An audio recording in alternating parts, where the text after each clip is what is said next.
Talk about learning target 6b, which will talk about the definition of the derivative. So in order to get to the definition of the derivative, we have to talk about a few things and connect this also back to the difference quotient that we were talking about in learning target 6a. First thing we're going to define is what a secant line is. So a secant line is a line that intersects the curve f of x at any 2 points. Now in the graph below, I have my curve f of x as the black curve there down below, and the secant line in red is running between x, comma f of x, so our first lower point here on the curve, and then this upper point, which is defined to be x plus h, where I've gotten that point by adding h, this arbitrary distance h, from our original point x, and then subbing in x plus h into the function, getting a corresponding y value of f of x plus h. So through those 2 points, I can connect any 2 points and get a straight line, and this would be the secant line running through those 2 given points in red. Now because this is a straight line, we can find the slope of this secant line using our slope formula from Algebra 1 of y2 minus y1 over x2 minus x1, our change in y over our change in x's. In this scenario, I'm going to use y2 to be our second point here. So this would be the x of f of x plus h minus my y1 would be our other point's y value of f of x, all over our x2 then would have to be the x plus h minus our x1 would have to be the h. Now this we can simplify a little bit. The numerator we can't simplify at all since we don't know what f of x is as a function, but if we did have an equation for f of x, we could actually simplify and expand that out. But in our denominator here, we have x plus h minus x, so the two x's are going to cancel each other out and we're just left with h in our denominator. This is our difference quotient that we were learning how to simplify in learning target 6a. Now the reason this is helpful is in order to get to a tangent line, which will eventually give us our definition of a derivative, I have to take a secant line and construct the tangent line out of it.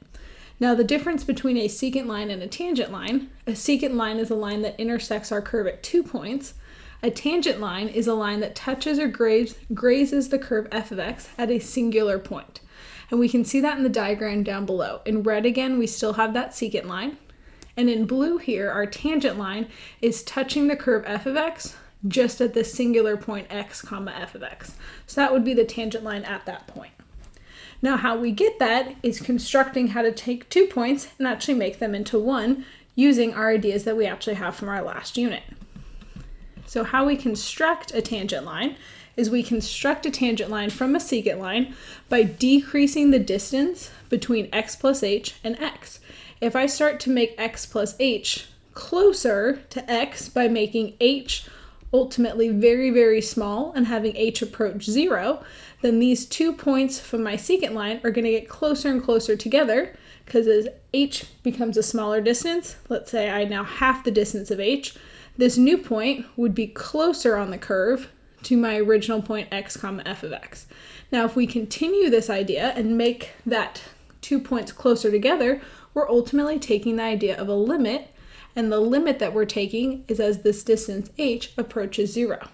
Now we can do this by taking the limit of the difference quotient, which again was our slope of our secant line that we found right up above here by simplifying down our slope formula from Algebra 1. And if I take the limit of that difference quotient, this itself would allow h, that arbitrary distance between my two x values, to get infinitely small, allowing me to get the slope of this blue line, which is our tangent line to that curve. So this causes that upper point here that we had at x plus h comma f of x plus h to get infinitely close as it travels closer and closer to the original point x comma f of x. And that would then create this line, this tangent line, that touches or grazes the curve f of x at a singular point. This is our definition of the derivative. So on our next page here, it's formally defined out for us. The definition of the derivative of a function f of x, we would denote this using this notation y prime or f prime. There are some other notations as well that I'll define down below, but we use y prime and f prime a lot to mean the derivative, and this is the slope of the tangent line at this point x comma f of x. So the derivative of a function represents the slope of that function at any point on that curve. So y prime or f prime, our derivative here, would equal the limit of the difference quotient that we were talking about on the prior page. This process of finding a derivative is what we call differentiation. Some other derivative notations we have is we have this prime notation that we defined up above, but we also could have this operator notation, and this notation is really useful for emphasizing what variables you're talking about. So here we would pronounce this first guy dy over dx, meaning the derivative of our function y with respect to x, and our other notation over here would be, if I'm calling the function f of x instead of y, this would be the derivative of f with respect to x.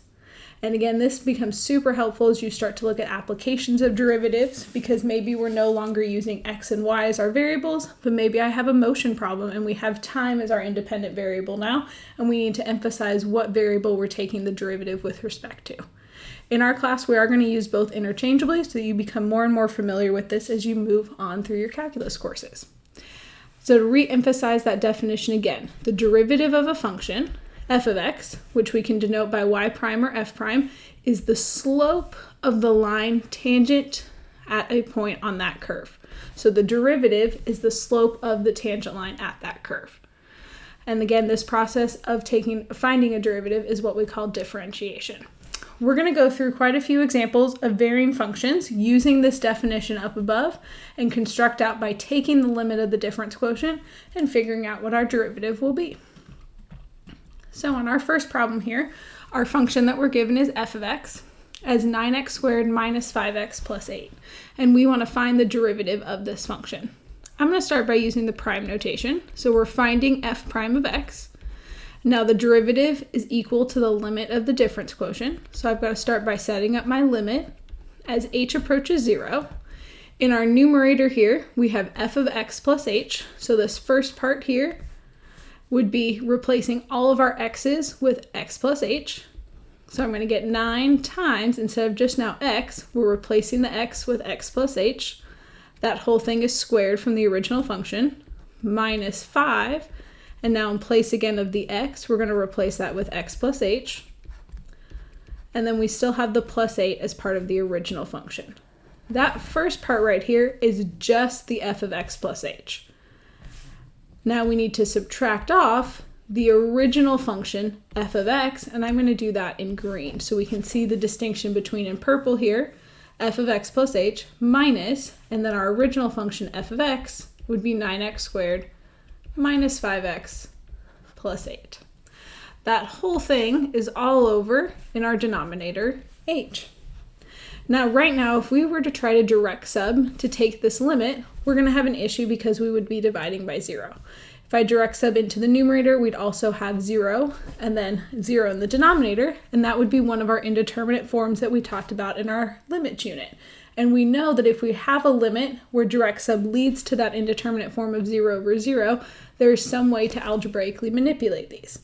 And in this limit, now that we have a polynomial, we could factor out and distribute out a lot of what's going on and see if maybe we can get some like terms to cancel, leading us down to a more simplified version that hopefully we can get something to cancel out. So I'm going to start by distributing a lot of things in here, starting with the x plus h squared.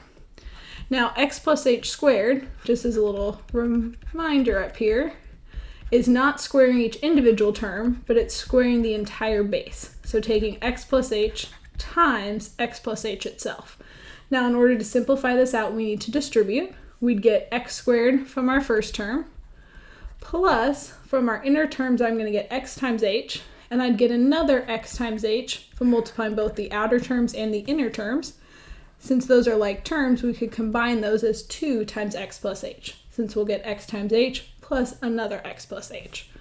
And then plus our outer terms are going to ultimately give us h times h, which would give us h squared.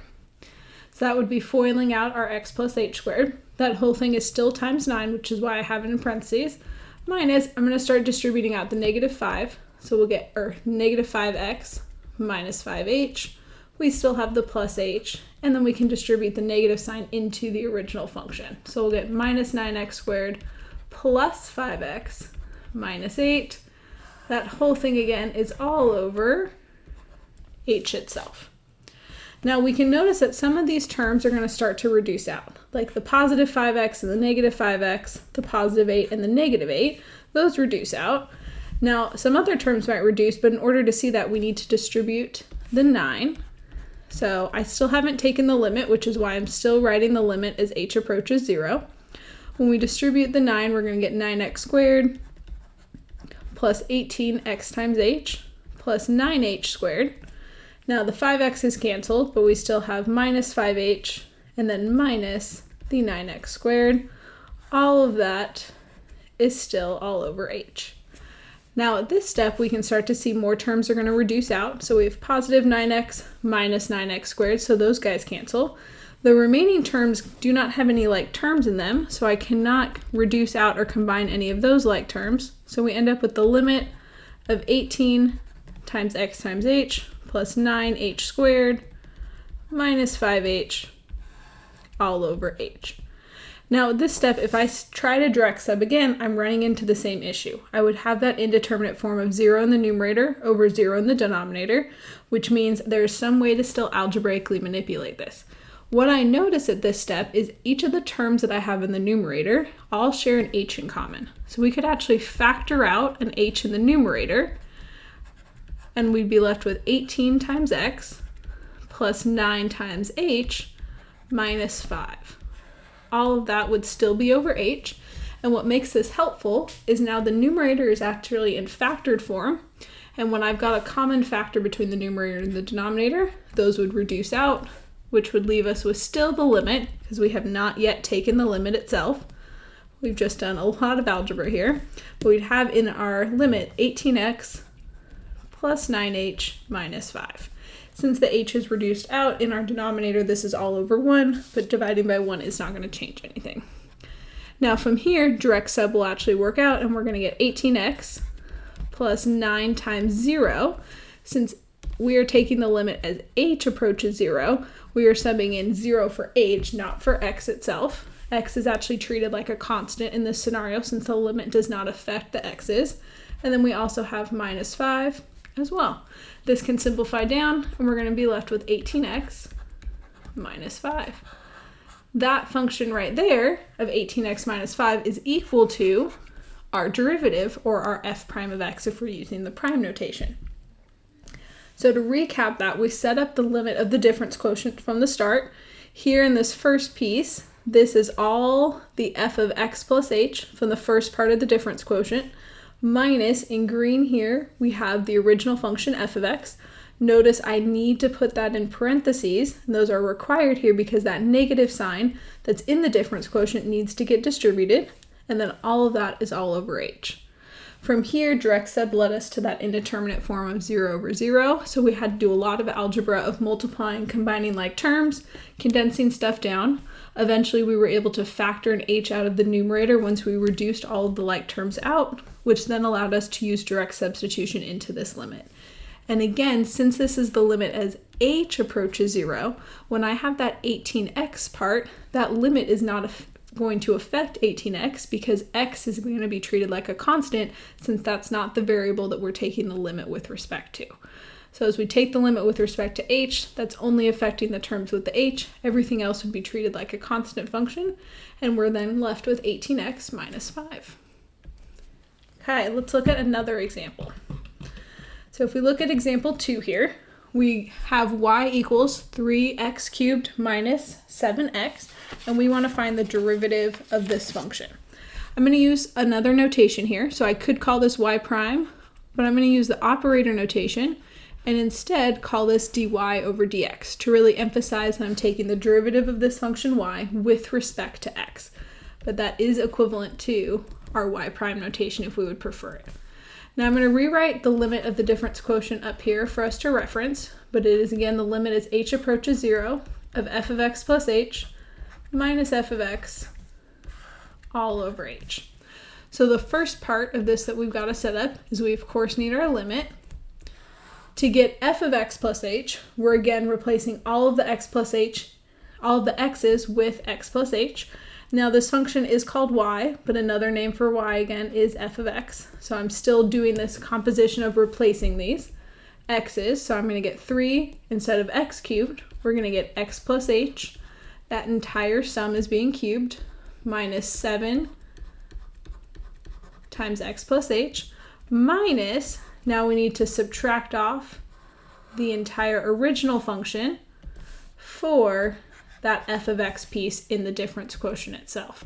So minus 3x cubed minus 7x. All of that again is all over h from our difference quotient itself. Now this step, if I were to try to direct sub, we would get an indeterminate form of 0 over 0. So we can algebraically simplify this out. We're going to have a lot of distribution to do in this case since we've got this x plus h cubed. The 3 is still going to be there. Now x plus h cubed would be x plus h times x plus h times x plus h again. So I can FOIL out and multiply out 2 of those at a time. So I can think about this as x plus h times itself 3 times. I'm going to distribute the 7, so we'll get minus 7x minus 7h, and I'm going to go ahead and distribute the negative sign into the last 2 terms as well to get negative 3x cubed plus 7x. Again, all of that is all over h itself. Now as we keep simplifying this out, we've already multiplied out x plus h times x plus h. In our last problem, that gave us x squared plus 2xh for the inner terms and the outer terms, plus h squared.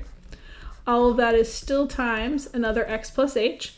Down here on our remaining terms, notice that I can start reducing out the 7x's, so I might as well start canceling out like terms that I have.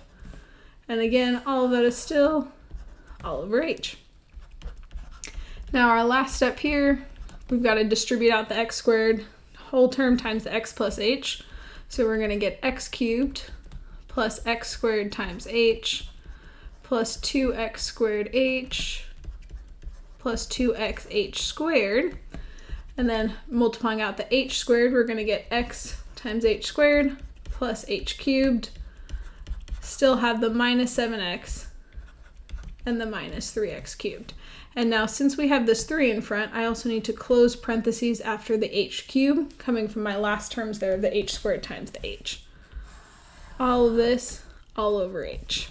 Next step to fully simplifying this before we can continue to cancel like terms is we need to distribute the 3. So we're going to get 3x cubed plus 3x squared times h plus 6x squared h plus 6xh squared plus 3xh squared plus 3h cubed minus 7h minus 3x cubed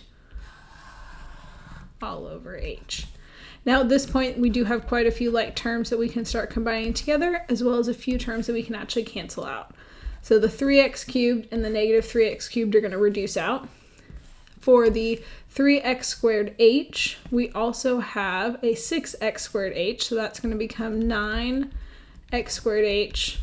So that took care of both of those terms. Then the 6xh squared and the 3xh squared will give us a 9x times h squared. So both those are taken care of. And then we also have plus 3h cubed minus 7h all over h. So as we can see, all those algebra skills that we've been practicing in prior classes and this year are coming in full force in these problems as we start to multiply out and combine like terms as we simplify. If we keep going from here, this is giving us the limit as h approaches 0. Now if we try to direct sub, we're running into the same issue of having 0 over 0, but what we can factor out is each term in the numerator has an h. So if we factor out that greatest common factor there, we're left with 9x squared plus 9xh plus 3h squared minus 7 all over h. And at this point, we can reduce out the common factor between the numerator and the denominator. Get myself a little bit more space. And we're left with the limit as h approaches 0, 9x squared plus 9xh plus 3h squared minus 7. And now from here, we can direct sub in. Again, it's as h approaches 0, so all of the h's are going to get replaced with 0, leaving us with still 9x squared plus 9x times 0 plus 3 times 0 squared minus 7.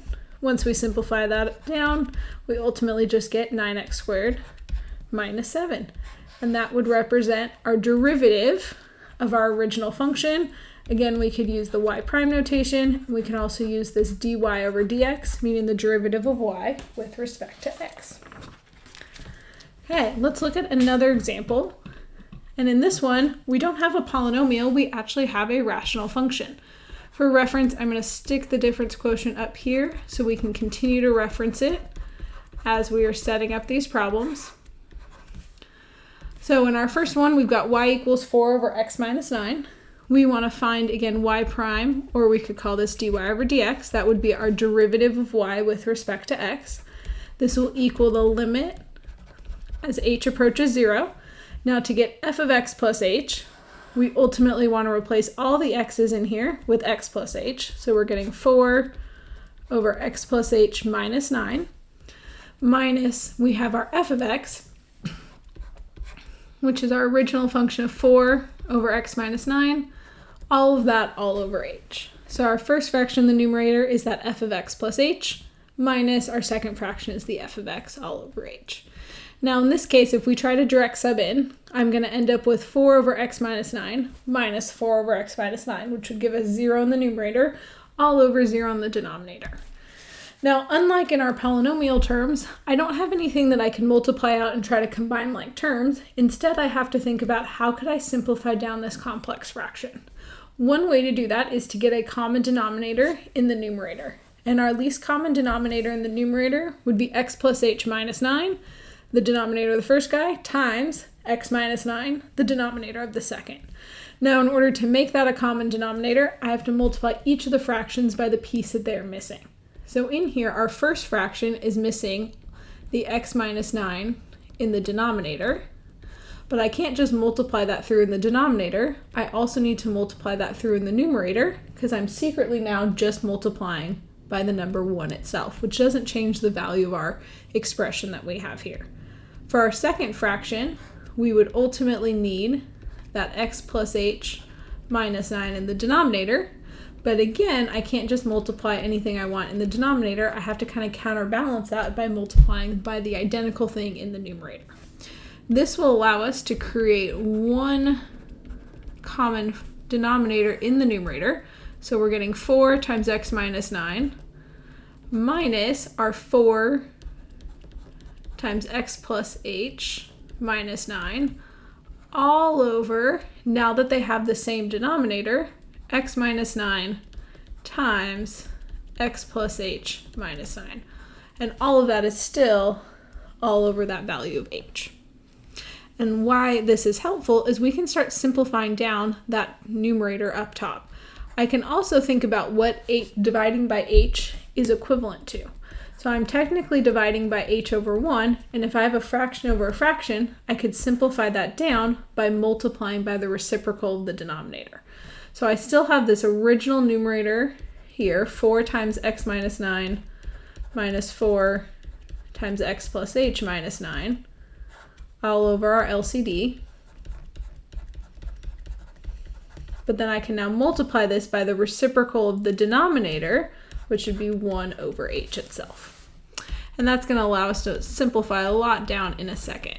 In our numerator, we do need to multiply out some of this, so we're going to get 4x minus 36 minus 4x minus 4h plus 36 all over our LCD. And I'm going to not multiply out the LCD until I feel like I maybe have to, or maybe we can just leave that in factored form for the rest of the problem. But in this case, by distributing out the numerator here, this is going to allow us to reduce out the 4x's, reduce out the 36 as well. And that is now leaving us with the limit as h approaches 0, because again, I'm carrying my limit statement all the way through because we have not actually taken the limit yet. In the numerator, we have minus 4h. In our denominator, we have 3 factors, x minus 9, x plus h minus 9, as well as that h.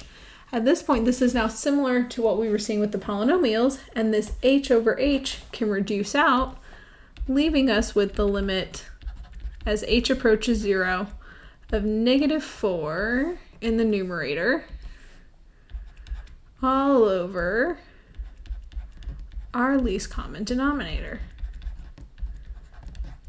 At this point, I can definitely direct sub in our numerator, we're going to just get left with -4. In our denominator, again, the x is not what I'm taking the limit of, so x minus 9 will still stay there. I am taking the limit as h approaches 0, so this h is going to get replaced with that 0. And we're going to end up with -4 over x minus 9 times itself, so x minus 9 squared. And that will be our derivative of the original function up here, 4 over x minus 9. Hey, let's look at one more example. Now, so far we've seen two polynomial functions, a cubic and a quadratic, and then we saw a rational function. Here in example 4, we're going to look at what happens if I have a square root in my function. We're still trying to find the derivative, so I'm denoting this time with f prime of x. I could also call this the derivative of f with respect to x if I want to use that operator notation instead. But definition of the derivative says that this is the limit of the difference quotient. So I have the limit as h approaches 0, f of x plus h, so I'm going to replace my x here with x plus h plus 10. That's still part of my function, but this would be the first piece coming from f of x plus h minus f of x, which would be the square root of x plus 10, all over h. Now we saw limits like this in our last unit, and if I try to direct sub, we still get 0 over 0, leading to that indeterminate form. So there's some type of algebraic manipulation that we can do. In this one, I can't get a common denominator. I don't have multiple fractions here. I don't have polynomials that I can multiply out, but what I can use is take advantage of the idea of a conjugate. So I'm going to multiply by the conjugate of the numerator. So that would be square root of x plus h plus 10 plus the square root of x plus 10. And again, I can't just do that to the numerator without doing it to the denominator to balance this out. So I'm also going to multiply by my conjugate in the denominator. And this is going to end up needing us to do a little bit of simplification and multiplying stuff out. But I'm technically just multiplying by a fancy version of the number 1 here, so that's not changing the limit expression itself. So we're going to start to multiply out the numerator. When we have the square root of x plus h plus 10 times itself, I'd ultimately get the square root of that squared. And since the square and the square root are inverses, they would undo each other and we just get left with the radicand here, the x plus h plus 10. I'd also get the square root of x plus h plus 10 times the square root of x plus 10 as my next terms. So we're going to get both of those times each other. But then I'm also getting, conveniently, this is what makes the conjugate helpful, the negative version of this. So minus the square root of x plus 10 times the square root of x plus 10, x plus h plus 10. Those terms, those two inner terms are identical. One is positive, one is negative, so they're going to end up reducing and canceling each other out. Now in my last term, I get minus the square root of x plus 10 squared. And again, the square and the square root are inverses, so those are going to reduce out. I do have to be careful though of this negative sign in front. In our denominator, however, we have h times our conjugate, and I'm going to leave this in factored form in hopes that eventually that h is going to reduce out in a later step. So if we simplify this out, we still have the limit as h approaches 0. We've got this x plus h plus 10, and then the two inner terms canceled, but we have minus the whole quantity x plus 10. So when I reduce out the square and the square root, those two undo each other, but I'm still subtracting off the entire quantity that is left behind. And I need to make sure I have those parentheses there, because without it, I'm changing the problem, and in fact, I wouldn't be able to take this limit if that change gets made, because I want these terms to cancel out, and they're meant to cancel out because that negative needs to get distributed. When we distribute that negative, we've got x plus h plus 10 minus x minus 10, which is going to come in very handy now, because in a little bit we're going to be able to reduce out most of this problem. And all of this is still, all over our conjugate, or h times our conjugate. Yeah. In our numerator, those x's are reducing out since I have positive x minus a negative x, or minus x, and then 10 minus 10. So in our numerator, still have the limit, have yet to actually take the limit, but we've got h all over h times that conjugate.